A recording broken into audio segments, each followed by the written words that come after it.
Woo woo! How's everybody doing? We're here on a Tuesday, which I know isn't a Monday. I was working yesterday, so I'm sorry that wasn't able to stream. However, we will close out Ecclesiastes tonight. But as the description says, we're not through with King Solomon yet.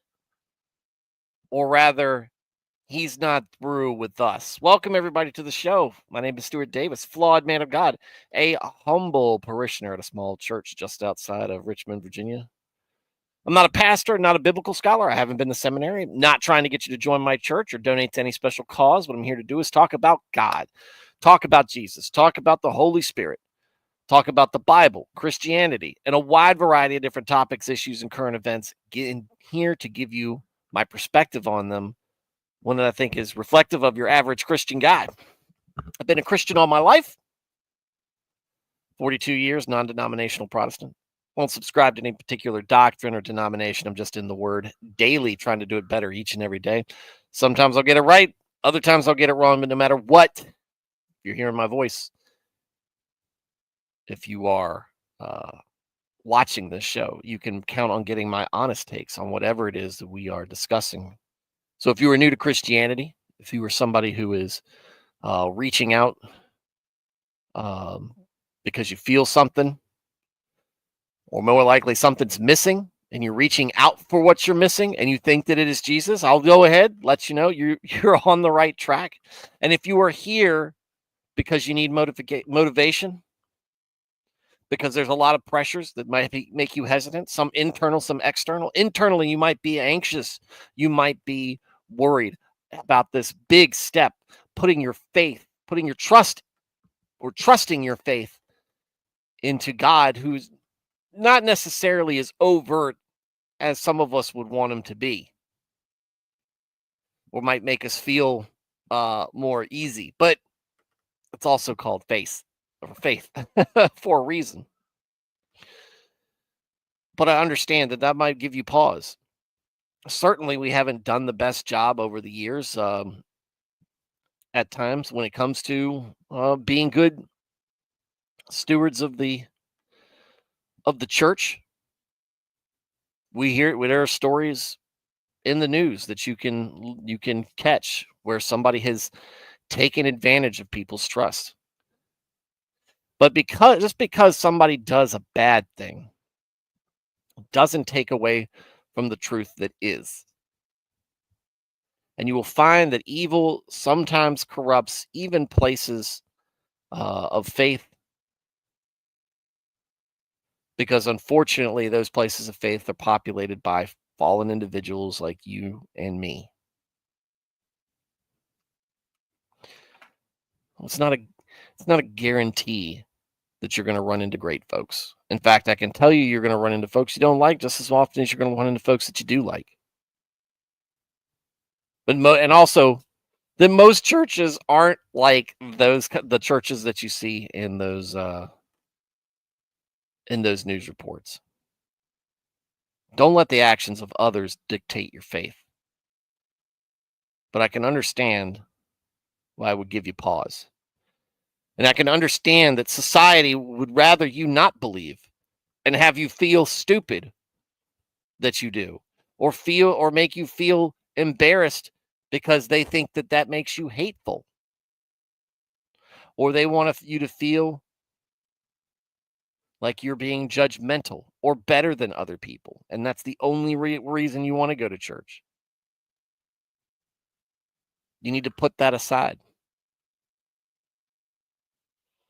and understand why you are feeling that calling and what matters more to you. Finding that missing piece or placating society. That it doesn't take long for you to look around and see how broken and fallen that is.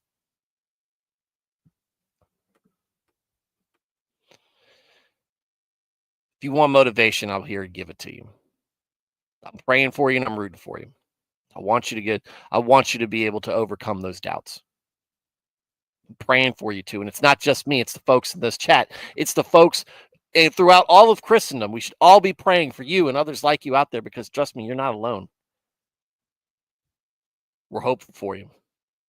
And we want to see you overcome those odds. And we want to see you take that next step and be saved and meet us in heaven. We can rejoice because every soul saved is a victory, yours included. And it's not insignificant.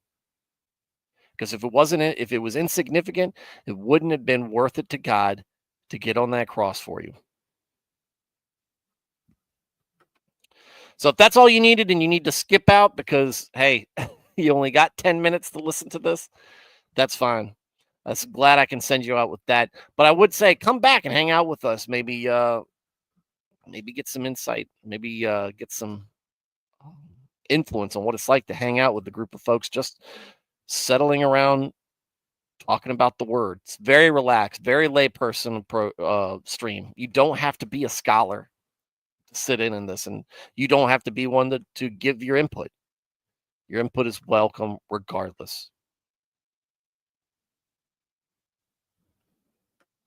If you are already a Christian and you just enjoy Christian topics and discussions, welcome as well.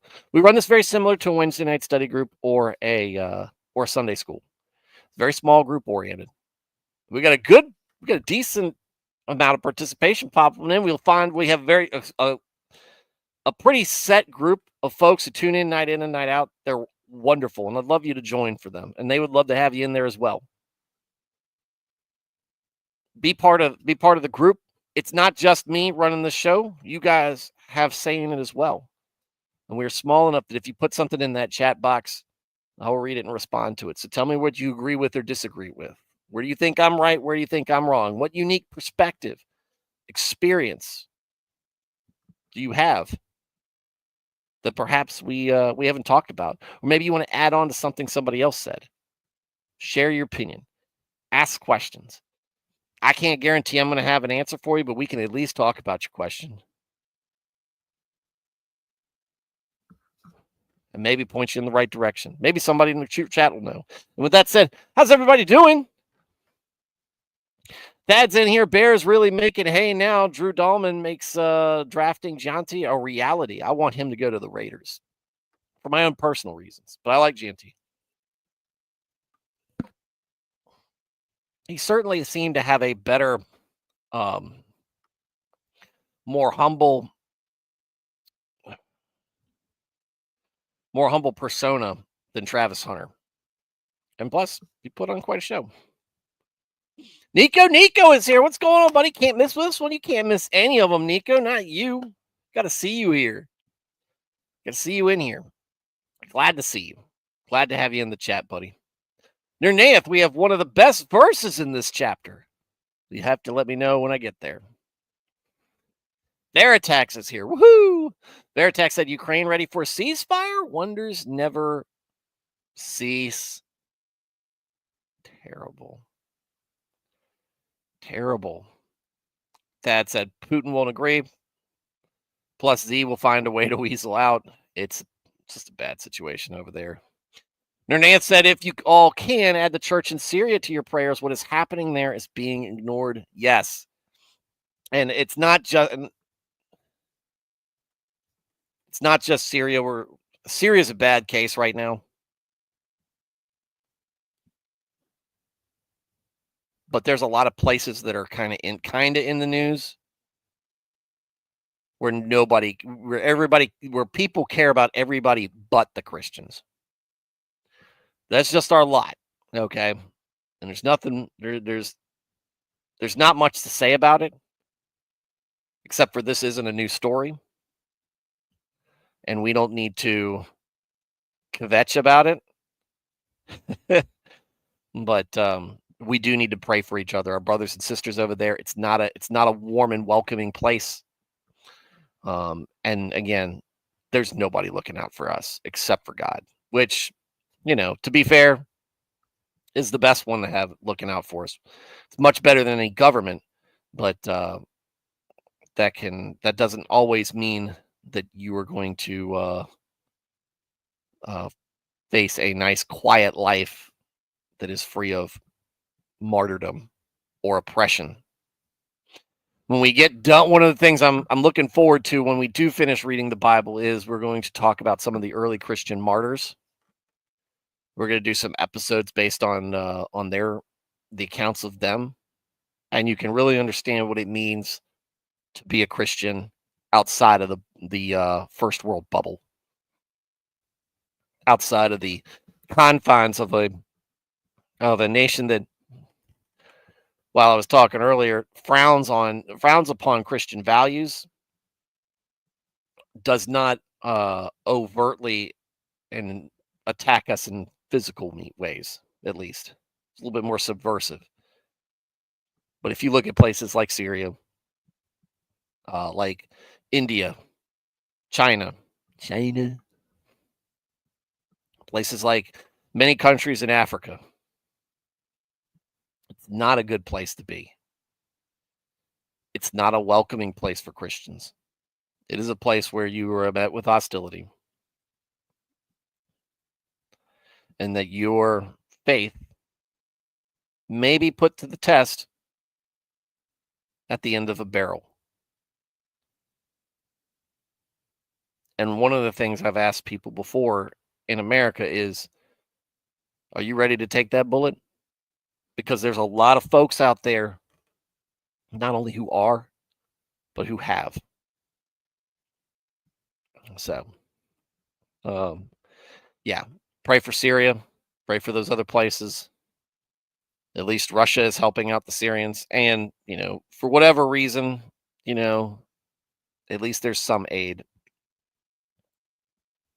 for those who can't self extract.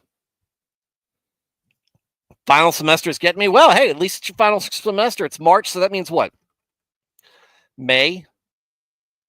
May's your last moments in university. Hope it's going well for you, buddy. Thad said, give Russia credit using the gas pipes that Z canceled on the contract on was a great troll. Do St. Vincent. I will be taking requests on that big time. The one I'm looking forward to the most. Hang on, I forget her name.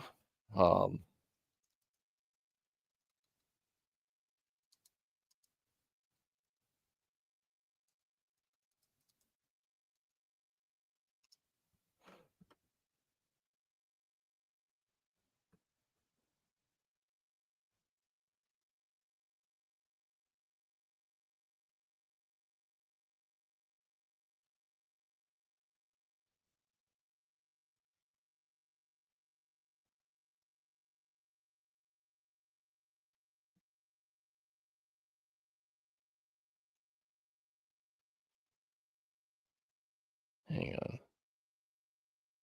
I think this is it.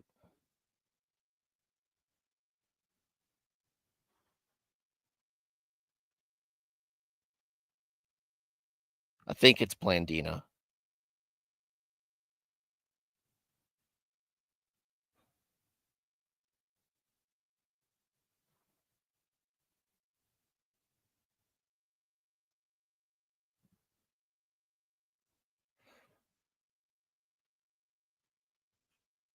Hang on. Yeah, I think it's Blandina. I'm pretty sure.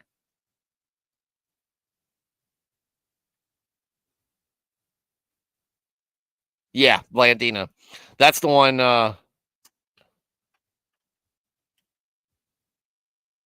That one's a wild one. But yeah, there's a lot of them out there. Somewhere in the Bible, or people that you'll read about in the Bible anyway. Olga of Kiev. What about the ghost? Well, we might talk about the ghost of Kiev. Or I say Kiev. It's because I'm used to saying it from all the different Tom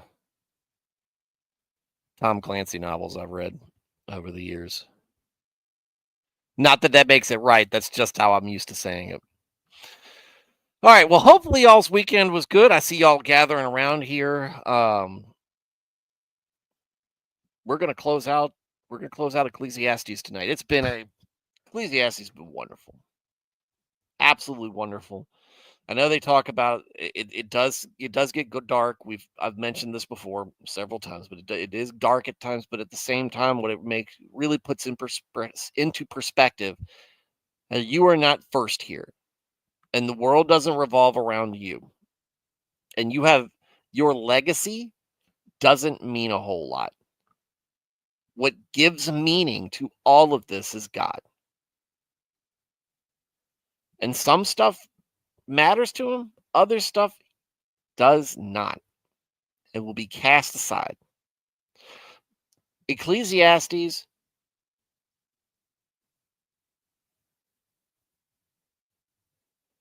Ecclesiastes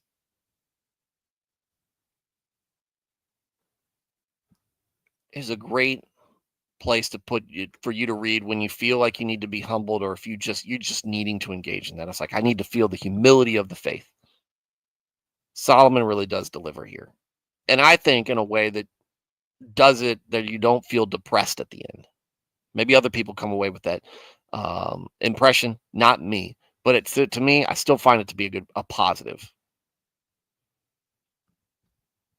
Thad said, "Stop it. Kiev is the English.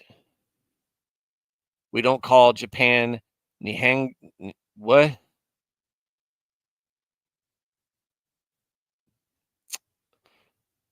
All right, Thad. I'm going to ask you to stop making words up in the chat.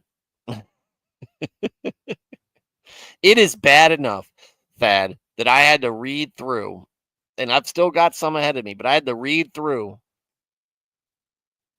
Numbers and Deuteronomy and all the different begats in the Pentateuch and somewhere, and also throughout other parts of the Old Testament. I'm not taking hard to pronounce names from the chat, except for Nernaeth, who I already know I mess his name up. He was grandfathered into this.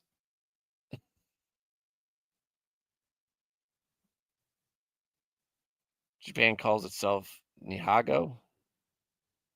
Nihego? Yeah, but you're writing it, and I have to pronounce it. So that's the problem. Am I pronouncing it correctly? Because I get worked up about that. In fact, Nernaeth had to tell me to stop, just power through it when I was trying to read through Numbers. Ooh, those are the days. The thing about that, we're working through this. We spent a lot of time in Psalms and Proverbs, and so it feels like when we get to back to um Daniel and Hosea,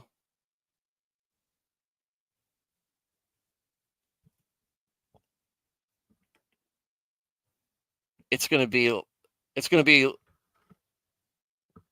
like old times. And if you were here when before we got into Psalms and Proverbs, a little bit before we got into Job, when we were going through the history. Job, while I believe it's a real account, some people disagree, but I believe it's a real account, is a bit philosophical in its, I guess, theme.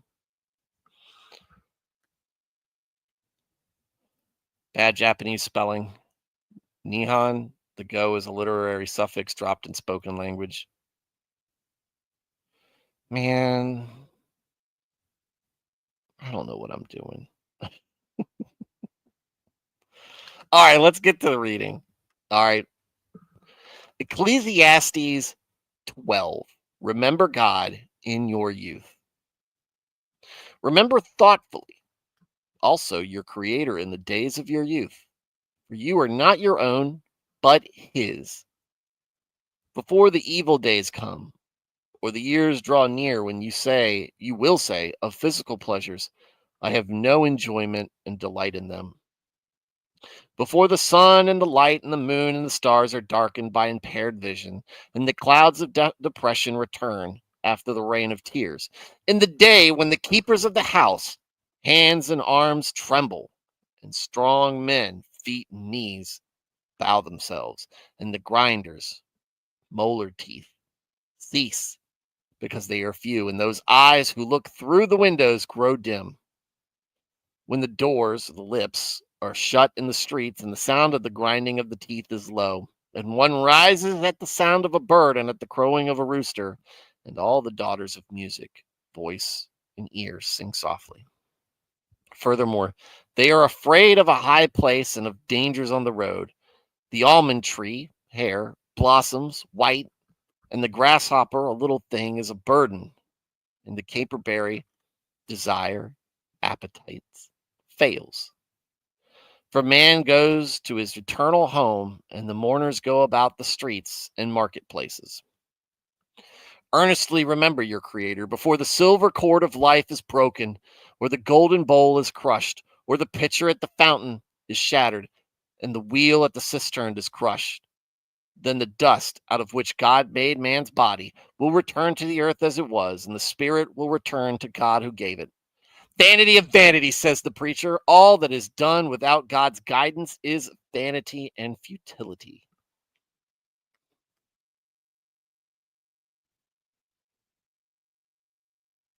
It's all right, Thad.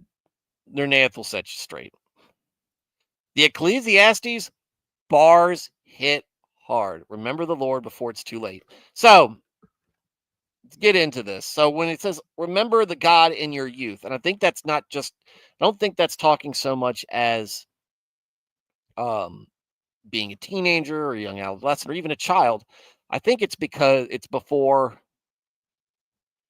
when you still have joy and naivete and in some innocence. Before, um, gosh, what's the word I'm trying to think of? Starts with a C. One of you guys help me out. It's right on the tip of my tongue.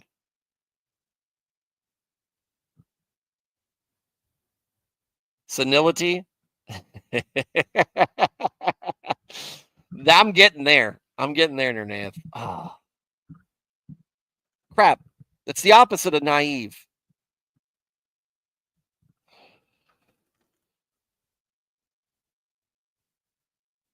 It's kind of like jaded. Um,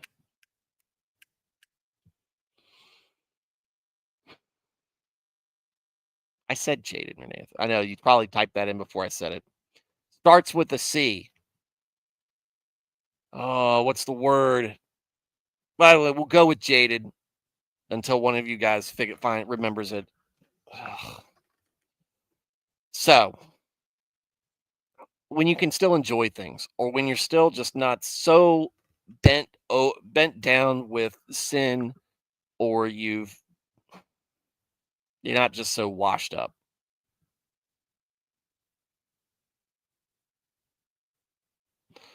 It's good to remember God even then, right? Remember your Creator in the days of your youth, for you are not your own, but His. Not that that changes. Before the evil days come or the years draw near when you will say of physical pleasures, I have no enjoyment and delight in them. And I think that comes from being, you get, well, and especially understanding Solomon's perspective in this. This is a man who had 1,000 wives, right? Or what, however many, had a lot of women. All right. And he had a lot of access to physical pleasure. And I'm sure that there was, well, it didn't say this. Okay. So I shouldn't say I'm sure there was. It would not be um, out of place in that situation for someone to also be drinking a lot, and going into cynical before cynicism. Cynicism. Daggone it. And Dad, right as I was saying it, put it in there. There you go. Ah, thanks, Chad.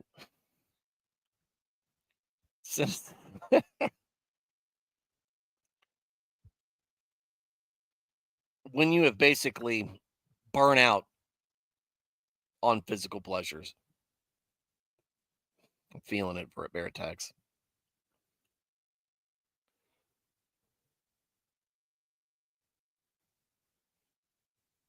I think really at the beginning when he's talking about days of innocence. When you are a child, be like a child. Um, remember God. Because remembering, and this might be what he's getting at, maybe it's not.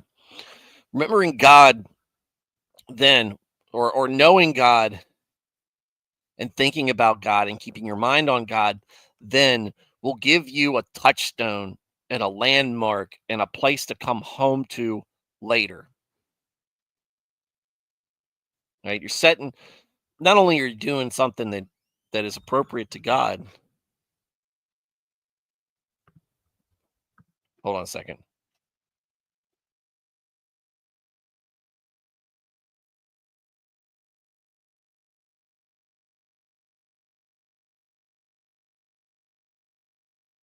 All right, give me 2 seconds, guys. Well, a little bit more than 2 seconds.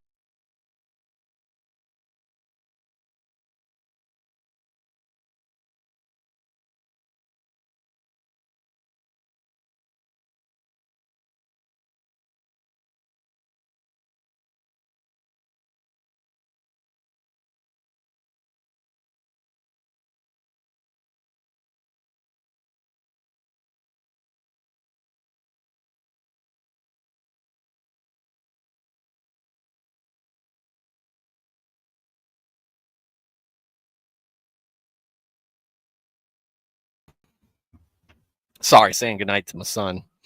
Um, who I'm thinking of in this kind of when we're talking about this. You establish that, and it's easier to have something else. It's not just something you're supposed to be doing. Just we should be honoring God for as long as we know of Him. But we're also setting ourselves up for success because when we do, and even I say I've been a Christian all my life, and I never, and there were even though there was a time I didn't go to church, I didn't like church because I didn't think it was doing what it was meant to do. I thought it was a kind of one of those places where you know people are doing the wrong thing for the wrong reasons.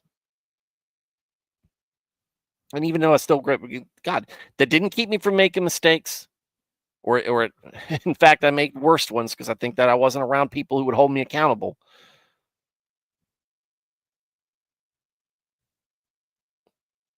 But knowing God's a place to come back to when you do mess up, and when He uses physical pleasures, we know kind of what He's talking about.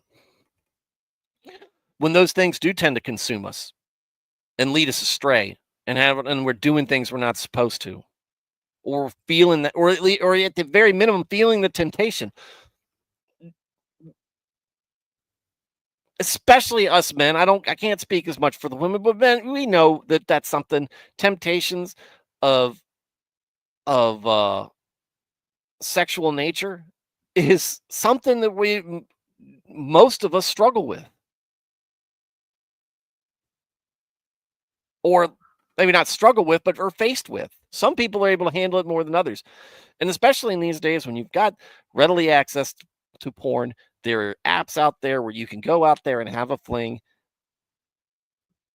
and there's just so much availability of it. They have taken away the taboo of engaging in this stuff. The church is the only place that you can really go to where you will find people going, no, this is wrong. And it is ruining you, even though we all know it. We all know it's bad. We all know it's not healthy. We've all seen the damage it can do generationally, what it's been doing to the last couple of generations, especially.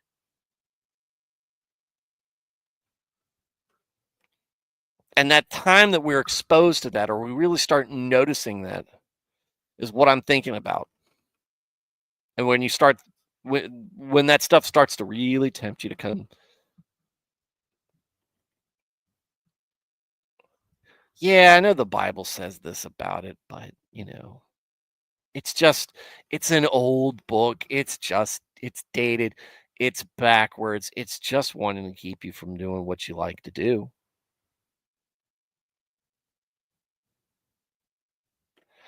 And bingo, Nernath, the church is not talking about it enough because it is awkward, and we don't.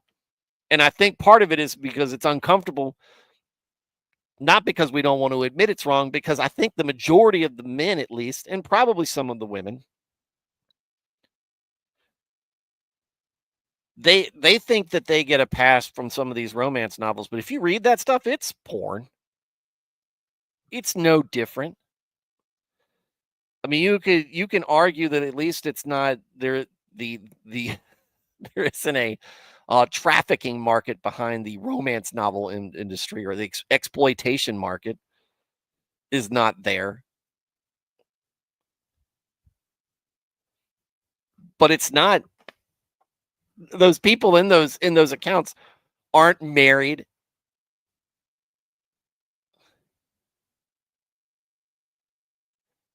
And it's not your husband's in there.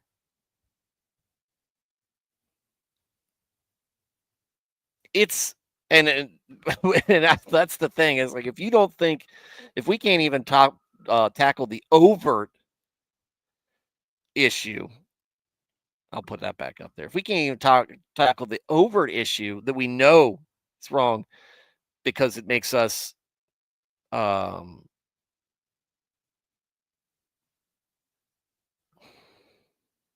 because it makes the majority of people uncomfortable, then we're not even going to get into the getting rid of, getting the understanding that all of it is wrong and that we should excise it from our lives and help others who struggle with it to do so. But it's so easy to get into.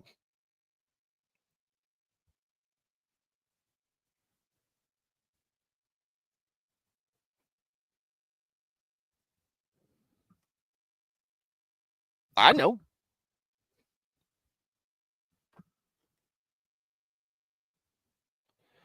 I got on it at an early age. I can't even tell you when the first time I saw it was. Cinemax, I think. That though, that's let me age myself there.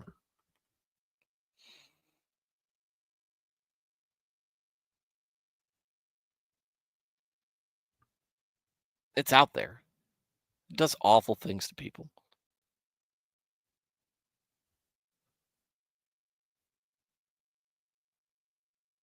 And you'll find yourself you can find yourself in situations where you're like, well, how did I get here? How do I get out of this? And that might not be what Solomon's talking about, but man, if that isn't what I'm thinking of when I'm reading it, God can help me get through this. God gave us these desires for a reason, and He gave us an avenue in which to express them, with marriage, with a woman, right? I pull myself out of this. Go do what I need to do. Do it the right way. And unfortunately, what we've created, it seems, and maybe I was at the tail end of this, uh, but we've created a very difficult market for men and women, especially young men and young women, especially, to find each other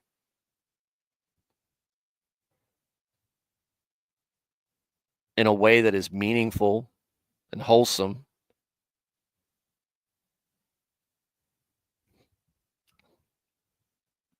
and sets a good foundation. Instead, what we're oftentimes faced with is, when it does happen, we are at the mercy of God to turn our sinful bondings into something good. I didn't go to uh I didn't go to uh I didn't go into marriage a virgin. And me and my wife cohabitated for about a year before we got married. And neither of us were each other's first. It's not how it's supposed to be.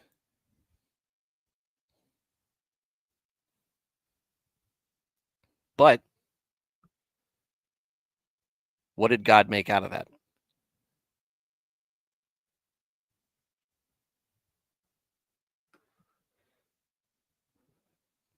But then going back to the church does need to talk about this more. And sometimes it's awkward, right? Especially,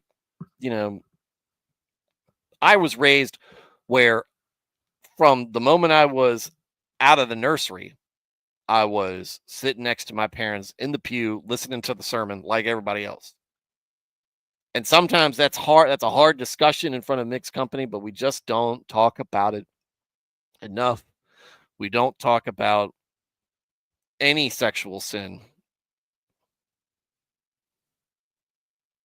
enough.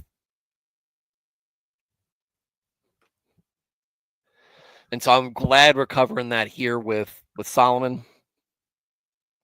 So when the evil days come or the years draw near, at the end, on the back end of that, when you're like, man, I've had my fill, and it's, I've sinned I've done this thing for so long, and it doesn't have the joy it used to have. Where do I find that joy?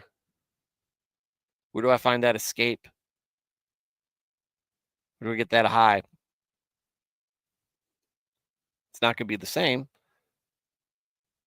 but your love and reverence for God should be there. Remember it when you were a kid, and you can remember it. Know it as a kid, and you can remember it when you get older. Before the sun and the light, and the moon and the stars are darkened by impaired visions, and clouds of depression return after the rain of tears. And it gets very so. I'll read the ESV because it doesn't parse it out a little bit. It gets a little poetic. Solomon gets poetic here. Before the sun and the moon and the stars are darkened, and the clouds return after the rain, and the day when the keepers of the house tremble, and the strong men are bent, and the grinders cease because they are few, and those who look through the windows are dimmed. The doors on the street are shut, and when the sound of the grinding is low, and one rises up at the sound of a bird, and all the daughters of song are brought low. So it's talking about your eyesight going, and feeling depression, and you're crying, and your hands and arms are trembling, and your feet and knees are tired, and your teeth are falling out, and your eye and your lips, you don't have much to say, and you can't hear very well.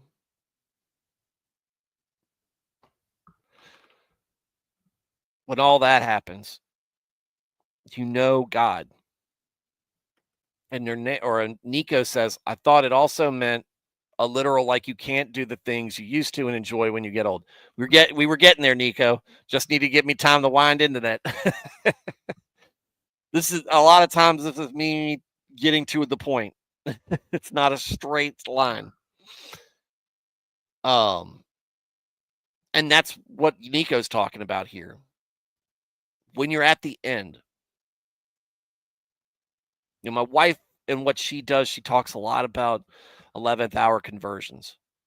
People who haven't believed or have resisted that for so long, and at the end, when the end is facing them, change your mind.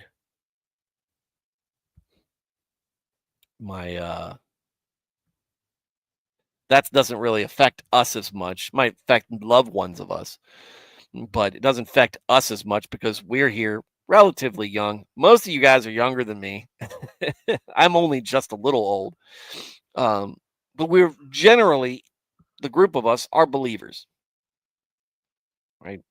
So we're the ones knowing him now, and knowing him and remembering him when we're knowing him as kids, and remembering him now when we're going through the really trying parts. The thing when you have kids and they're like, oh, life is hard and I'm trying to deal with this, and you're like, you have no idea, son. You have no idea, kiddo, how when it's bills got to get paid, and the taxes are due, and all this other stuff. I mean, and then you've got people counting on you. Hey, now you just got to make sure you know math, the math questions, right? But just everything's new to you at that point.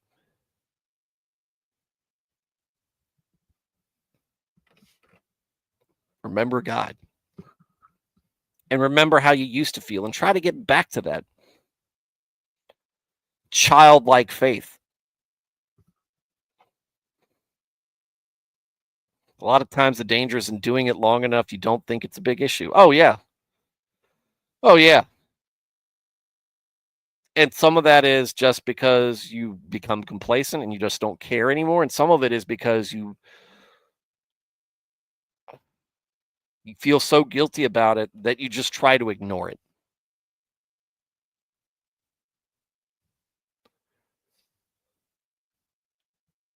Earnestly remember your Creator.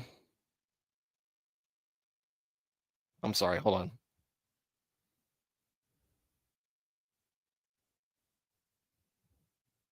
They are all afraid also of what is high and the terrors that are in the way, and the almond tree blossoms. The grasshopper drags itself along, and desire fails. They make pills for this. They didn't have that back then. Uh, because man is going to his eternal home, and the mourners go about the streets. Before the silver cord is snapped, or the golden bowl is broken, or the pitcher is shattered at the fountain, or the wheel broken at the cistern, and the dust returns to the earth as it was, and the spirit of God, or the spirit returns to God who gave it. Vanity of vanities, says the preacher, all is vanity. Before the end, before death, basically. Hey, Jenny.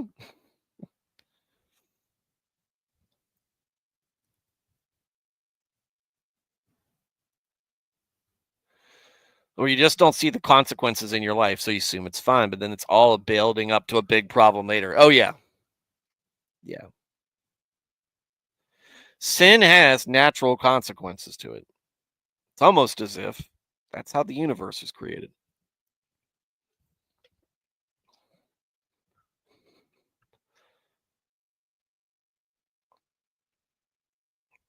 So at the end, before the end, when it's all over, and what's done here on the earth is done with. All right. So here's the last part. This is the closing stanza of Ecclesiastes. The purpose of the preacher. Or in the ESV, fear God and keep his commandments. Furthermore, because the preacher was wise, he still taught the people knowledge. And he pondered and searched out and arranged many proverbs. The preacher sought to find delightful words, even to write correctly words of truth. This isn't just closing out. This isn't just closing out Ecclesiastes. This is closing out Proverbs as well, to be honest, really. We're going to have Song of Solomon. It's a little bit different, though. If you've never gotten into Song of Solomon, it's a little bit different. But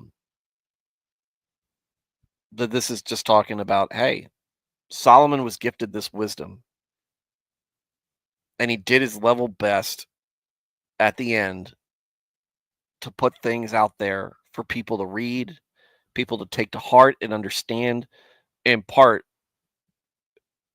at least a little bit of what he knew that he thought was important.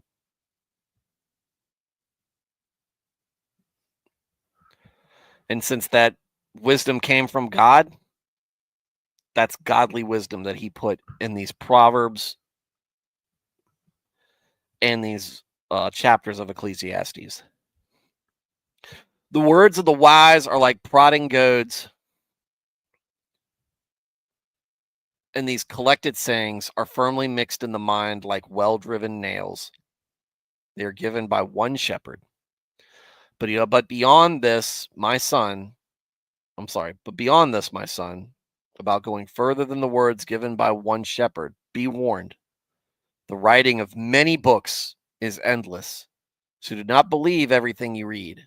An excessive study and devotion to books is wearying to the body. When all has been heard, the end of the matter is, and this is Nirnath saying this is his favorite part. When all has been heard, the end of the matter is, fear God, worship him with awe-filled reverence, knowing that he is Almighty God, and keep his commandments. For this applies to every person. For God will bring every act to judgment, every hidden and secret thing, whether it is good or evil. And that's a reminder to you. It's not forgotten. It's known. All the things you've done. And if you don't do this, I find it, and I don't know how other people are about this. I don't. I know it. This is just always the way I've been felt. And I've talked about this before. I go about life assuming God is right there next to me, and he sees every single thing.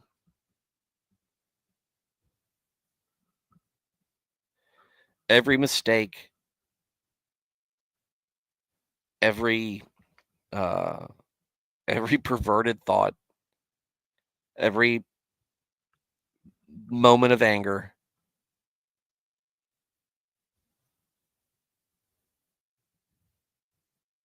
every piece of gossip,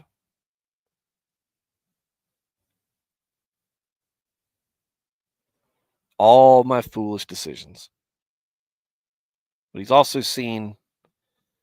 been with me through great triumph, and been with me through loss, through gain, successes. He has given me so much, and I feel like he has blessed my children even more so far. But he's been with me through it all.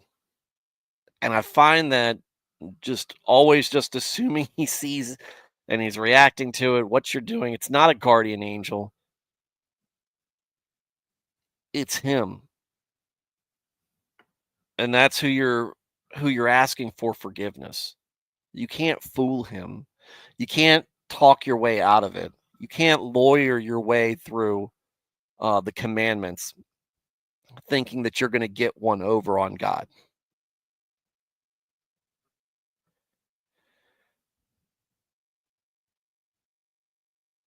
And I think if you need any um, citation there, just look at what Jesus did. He fulfilled the law. He stood by it. He followed it. He taught about it, and he understood. He told these Pharisees what they had missed the point so much, and that it's like, oh, the law, the law, the law, and stops and never thought to see what was the spirit behind the law, what was the intent behind the law. There was love behind this. There was guidance. There was discipline. This wasn't just a strict set of things that you should do and shouldn't do. There was meaning behind it. There was purpose behind it. And understanding that purpose is part of what we should do and understand and how we should, especially those that were sat in judgment and led the flock.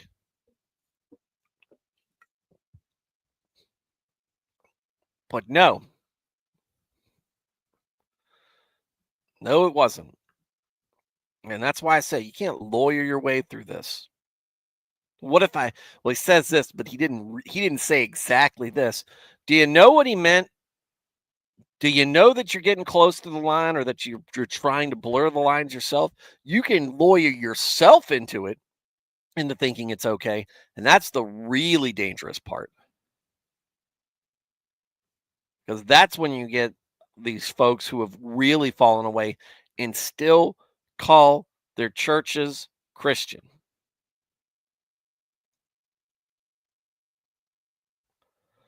There are things that are not compatible with Christianity. And there are other things where I think it comes down to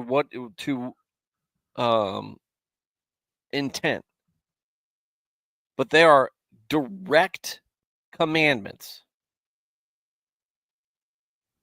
that we can't say, well, that's not what it really means. We can't look for a loophole or a way out. The best thing to do is just understand that is the rule.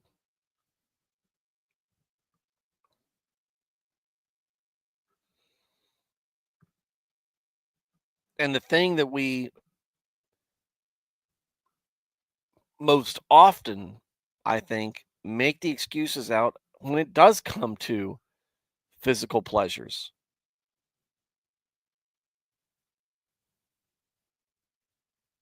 whether it be of a sexual nature or a substance nature. God will understand. Yeah, he'll understand. It doesn't mean he's going to say it was okay. That doesn't mean you're going to get away with it. Why don't you understand? Or if you understand, then why are you still doing it? Why are you trying to excuse it?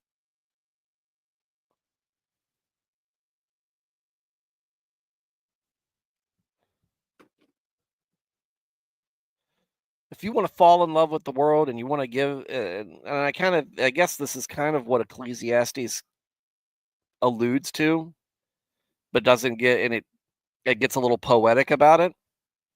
You can fall in love with the world and you can give yourself over to it, all its pleasures, all of its joys, but it's not without its own consequences in the immediacy. And it is temporary. It is fleeting. It is vanity. It is dust. It is gone in the end. And then you have your eternal consequences. And how are you going to face that? Are you going to face that? If you're married to the world, you're not doing it with Jesus.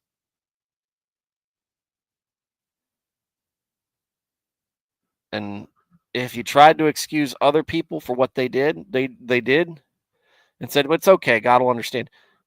You were going to be held accountable. They're not only are they going to be held accountable, but you're going to be held accountable for leading them astray.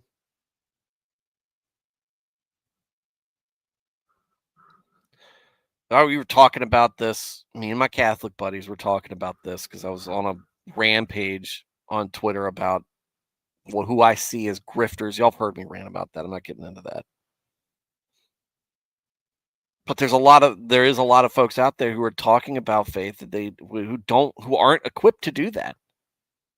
I am very, and it's one of the things I've tried to put myself in a place where I put a big disclaimer at the beginning of my show that I don't hold an office anymore. I used to be deacon. I'm not a deacon anymore. And even when I was a lay deacon. I was laity. I didn't go to school. I didn't go through training to be one. I'm not a priest.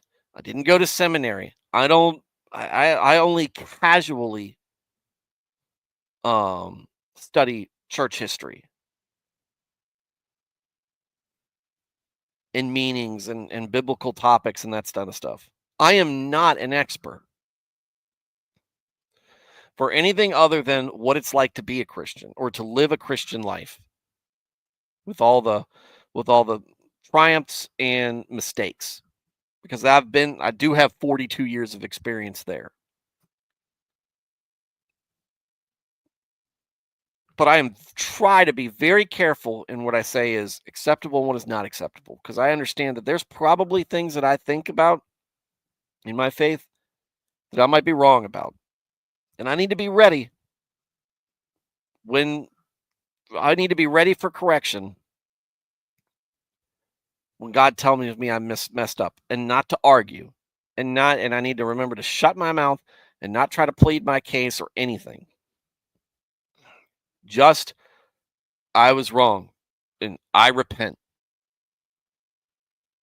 And we should all be part of that. And we should, if you don't know for certain something is true, do not try to tell somebody that something that they think they're doing is wrong is okay, or something that is okay that they think is wrong. That they think is wrong. So that's the end of Ecclesiastes. What a wonderful book with that kind of. It's to me, it's such a great pairing with the last two books we've We've read past two books we've read.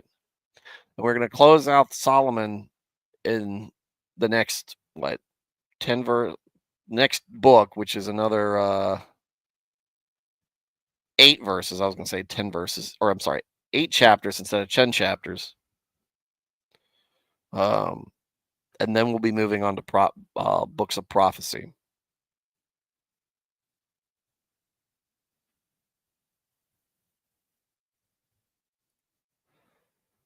Sorry, just checked the news. Greenland just voted overwhelmingly for the party that wants to join the U.S. Oh, geez, guys.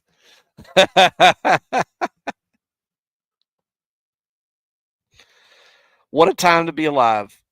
It's very weird. Tell my kids are living through history. Of course, we're all living through history. They missed other things. All right, y'all. Well, to Thad, to Nernath, to Jenny, to Nico, to Veritax. And I think that's the chat today. Long time no see, Nico. Keep doing well in school, sir. Thank you guys for being part of the chat. Thank you for coming by to say hi. Thank you for sharing your thoughts. Y'all are part of the show. Never forget that, and never forget that I am deeply appreciative that you guys make you